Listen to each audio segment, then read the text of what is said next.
In a world where people can use their superhuman abilities, called Nen, to create a horrifying magical Nen beast or using it to control others, danger is just part of the fun. Hello everyone, I'm Platpoint and I make content involves around regular films and series as well as anime and manga. If you like this kind of stuff, subscribe to the channel. Also, you are more than welcome to be part of the plot and follow me on Twitter at Platpoint3. I share my super important thoughts on there and I'm being super objective, no bias at all of course. With that said, let's start with the video. Hunter x Hunter is a series that involves constant threats and challenges throughout the series. Like a lot of other shonen series, Togashi uses threats and fear to make the readers more invested in the plot. The concept of fear is Togashi's favorite genre most likely, and it's his trademark by now. At the beginning of the series, from the very first episode, we were on a little boat in the middle of the sea while a huge storm was about to sink the ship and the main characters with the rest of the passengers. And then we also see it throughout the Hunter exams, and let alone throughout the rest of the series. Everyone who's familiar with Togashi's previous work, like Yu Yu Hakusho, know that his writing style is pretty dark. Darkness and danger going hand to hand with each other like popcorn movies, like Peanut Butter and Jelly, like Togashi and Dragon Quest. Anyway, all I wanted to do is to further imply how danger and fear are relevant things in Togashi's world building. So I made a list of characters who I consider to be a very high on the threat level scale. And before I start, I want to begin with few disclaimers just to prevent any misunderstandings throughout the video. And hopefully I won't have to deal with angry people in the comments. So the first thing I wanted to clear out is that this is not a 1 versus 1 list. I'm not ranking these characters based on who would win if they fought against each other. This list looking at things more generally, like who's more likely to cause the most damage to other people, objects, or the Hunter Association if they so choose to go on a rampage for whatever reason. In short, people who are a threat to society. Also, characters with wide influence besides their abilities, it's something that could give them a few extra points. The second thing I want to clear out is that I do not count dead characters. We know who will be on this list if I do that, so I think it makes the list a little bit more challenging. Now, when I thought about the concept of this video, it sounded quite simple to name 5 characters who are a big threat. But the thing is that there are so many dangerous characters in the Hunter x Hunter world, so it was more complicated than I initially thought. But eventually I came up with 5 characters which I think Togashi built them up to be a serious threat from their first introduction. And of course I will present my explanations as well. So it wasn't easy, but here we go. So for the number 5 on this list, I got Zeno and Silva Zoldyck. And yes, I guess I'm kinda cheating because I said top 5 and I put both of them at number 5, but it's not really cheating because we see them together almost all the time. We only saw them working separately twice. Once was when Silva fought against at least 2 of the Phantom Troop members, and in the anime we see Silva and Corolla facing each other, but we don't see Zeno there. Actually, we got a pretty clear indication that in fact Zeno wasn't there during that fight, because when Zeno and Silva fought against Corolla in the auction building, Silva had to warn Zeno about Corolla's powers to steal others' abilities, which he didn't have to do if Zeno fought alongside him against Corolla in the past. But keep in mind, it was a flashback. The second time they didn't work together was in the Chimera Ant arc, when Netero hired Zeno to help him separate the royal gods from the king, but after Zeno finished his part of the deal, we saw Silva as well when he came up to pick his father on this flying dragon thing, and of course to kill Cheeto as well, because why not? So they haven't fought together this time, but they shared a little screen time at the end. Plus, Netero only needed Zeno specifically because of his abilities, so Silva joining as well would not be more effective. Regardless of these 2 scenarios, it seems like they're constantly choosing to work together. Also, by their dynamic, it's not very clear who's calling the shots or whatnot. I mean, technically Silva is the current head of the Zoldyck family, but Silva seems to trust and respect Zeno's judgment when it comes to combat due to his experience, and it seems like they are well synchronized with each other. So Zeno and Silva are very strong and fearsome individuals. They are considered to be top assassins in the Hunter x Hunter world. They are always treated with the utmost respect among their peers and clients. Therefore, they are only hired for extreme situations. For example, when the Mafia community hired them to kill the Phantom Troops, after the Mafia's 10 most powerful Nen users called the Shadow Beast got absolutely demolished, and they pretty much had no other choice but to hire the most well-known assassins to maximize their chances against the troop. When people in the Mafia community saw Zeno and Silva, they were shocked that the 10 Dons went as far as hiring them. It really shows how well known they are in the underground world. Like at some point, the Mafia community wanted to fight the Phantom Troop if needed, but when Zeno and Silva showed up, Zeno told the Mafia they can't do anything against the spiders even when they're armed. So the Mafia community just listened to him. Now when it comes to influence, they also got the rest of the Zoldyck family on their side. They got Illumi, which is a very strong hunter himself, and also Miluki, which doesn't seem as strong as the rest of the family, but he's a tech genius, so he got his own assassination tactics. They also kinda got Killua, I mean not really. I mean Killua is trying to change for the better and stay out of the family business, but his father is certain that he will come back one day. Plus, if something bad will happen to Killua's family, I don't believe he will just let things happen. He probably would try to defend his family as much as possible. So Killua is in a question mark.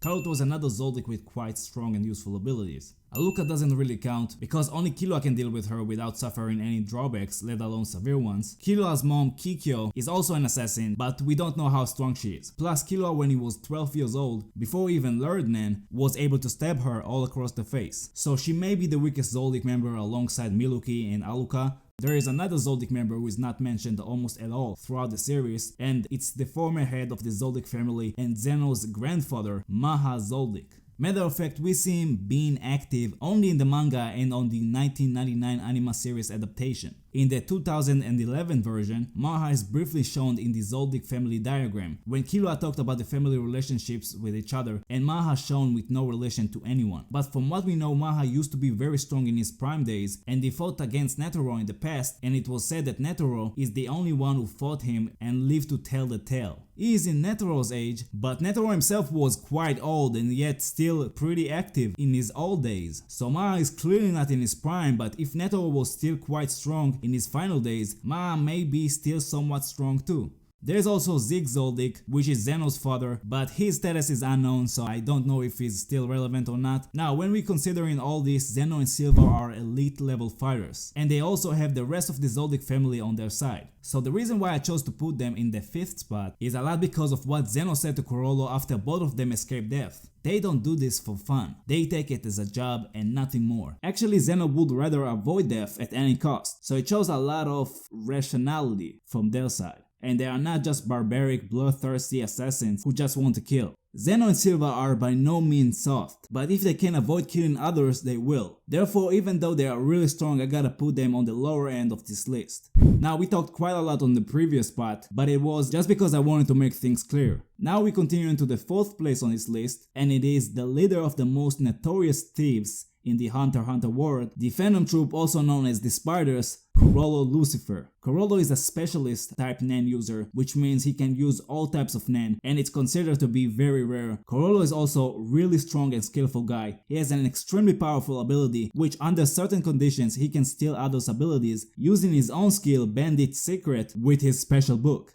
He confronted Silva in the past and was able to get out of it somehow. Also, he was able to impress him with his disguise and assassination abilities, which sure says a lot. Now I'm going to say something which is going to be a spoiler to some of you, anime onlys, so you just can skip ahead a little bit if you don't want to be spoiled. So in the manga, it was revealed that Corollo is a floor master and he was challenged by Hisoka, another very strong and skillful Nen user, and Corollo won the fight. Now, we saw how the fight went and everything, but there is a debate among the community if some of the Phantom Troop helped Corollo behind the scenes, which will be considered cheating if that's the case. I don't think he cheated. Hisoka was ready to fight him whenever and wherever, so Corollo took the advantage of that. But regardless if he cheated or not, Corollo is certainly not a pushover, and it would still be a hard deathmatch with both of them severely injured. Zeno himself admitted that he doesn't know who will win in a serious fight between them. So if Corollo cheated, it's only because he wanted to be as sure as possible that he wins, because Hisoka is not a pushover too. Corollo, however, seems to be much more relaxed and laid back than Hisoka. He is more interested in material things and doesn't look for challenges that much.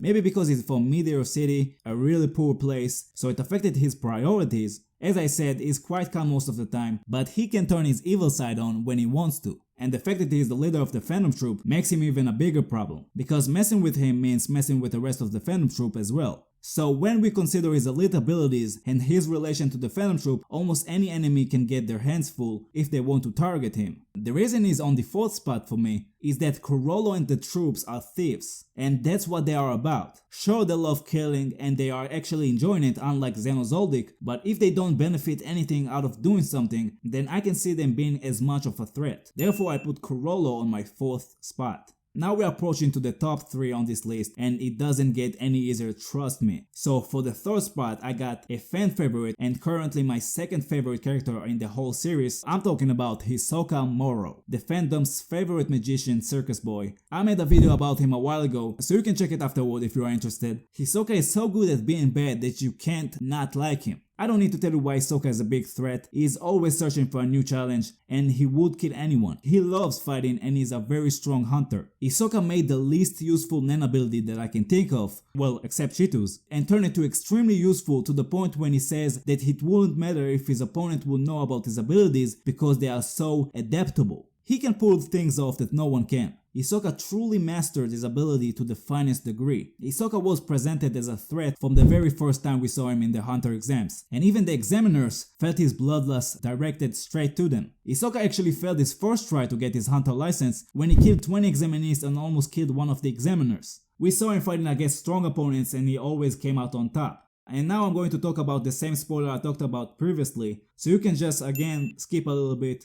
Now, a lot of you might wonder how could I place Hisoka higher than Corollo even though he lost to him in the fight. Well, Corollo had everything planned out when he fought Hisoka for the first time, so we don't know who will win now where things are different. And now we also revealed how some of his powers work. I mean the one who are still relevant of course, like Sun and Moon, so he's going to have an inferior starting point in comparison to the first fight. Hisoka also revealed some of his powers, but as I mentioned earlier, in his case it doesn't matter as much, if at all. But in the second fight, Corollo won't have the same privilege. He already can't use 2 of the abilities he used in the fight, so the second fight is going to be totally different than the first one. Even Corollo seems to be aware of how dangerous Hisoka can be, when he told the spiders that fighting the treasure on the Black Well is second to killing Hisoka. The most notorious thieves are worried about Hisoka more than the treasure they boarded the ship for to begin with. Plus, because Hisoka is set out to be one of Gon's greatest rivals, he has a plot armor on his side. Another reason why I place Hisoka higher is because of Hisoka's personality. Hisoka needs challenges all the time, therefore he looks for different ways to entertain himself as much as possible. And because he gets bored fast,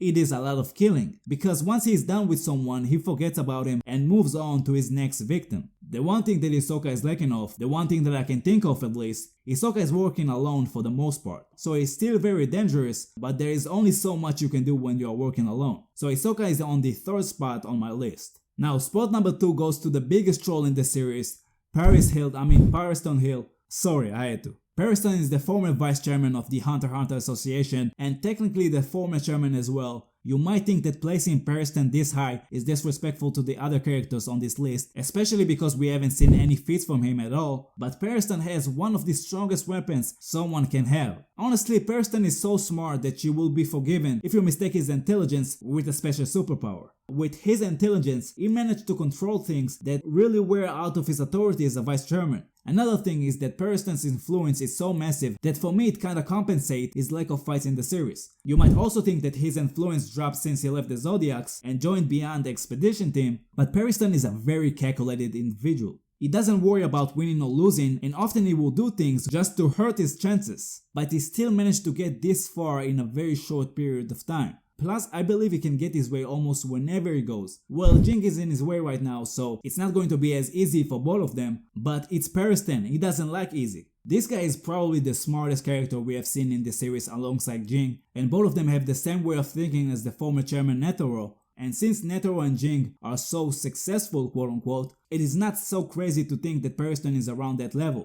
Pariston became a hunter only 3 years before Netero died and was both smart and cunning enough to get to the very top of the organization. He is also a triple-star hunter, which given to hunters who fulfill the first 6 articles of the hunter bylaws. A triple-star hunter is the most difficult title to get. Netero himself decided to make Pariston his vice chairman because he didn't want a yes man. But I believe he also knew how much of a threat he could be, so he chose to keep him as close as possible to him. And just a small reminder to how cunning and dangerous this guy is, he has 5,000 Chimera ants which already hatched by now, and he planned to release them in the hunter exams in case the current chairman and one of the Zodiacs, Chidel, will go against what he thinks is interesting and more entertaining. And even though we haven't seen a lot from him, I think he set out to be one of the more problematic characters in the series. Now, before we are getting to the number 1 character on this list, I wanted to do an honorable mention to all the characters I had in mind when I made this list, but didn't make it eventually. So the first character is Alluka, or Musou Nanika. Alluka herself is not evil. She doesn't have bad intentions. The thing about her powers is that it depends on who makes the wishes. If someone with bad intentions finds out how to avoid the drawbacks, then it could be very dangerous, but it's not so consistent.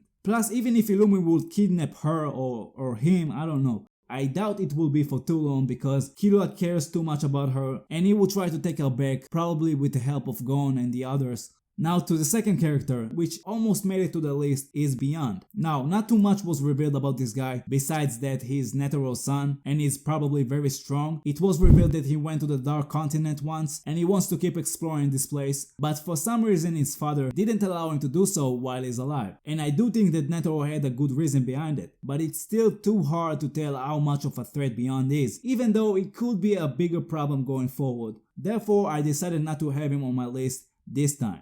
And the last characters I decided not to include on my list are Tsarednik Haoi Gaoru and Morena Prudo. Both are characters who made their first appearance in the current events of the Dark Continent arc. Besides the fact we don't know a whole lot about them, we saw enough to know that they are crazy and deadly with their intentions. But it doesn't feel right for me to put them on my list yet because as they are right now, they can't do a lot. And it's quite hard to tell if they are going to be relevant only for this arc or also for the future. And because of that, I didn't put them on my list. Now, going back to the number 1 character on this list, and that's the king of the NGL, Gyro. This character I think is going to be the final villain of the series. Some of you might think that I'm exaggerating, and you might be right, that's only a prediction, but if you look at his story, the fact that he had an abusive father when he was young and nobody loved him, and he saw how humans treated him and how evil they can be, he started to hate the human race. Later on in his life he was killed by the Chimera Ants, and afterwards he was reborn as an ant this time instead of a human, the race that he hates so much, and now all he wants to do is spread evil in the world, and currently is working on rebuilding his empire. He sounds like he has the best potential to become the ultimate villain. It's true that we don't know a lot about him, but trust me, he's up to no good, and I promise that he will be a massive threat going forward. So this video took longer than I expected. Hope you guys enjoyed it at least.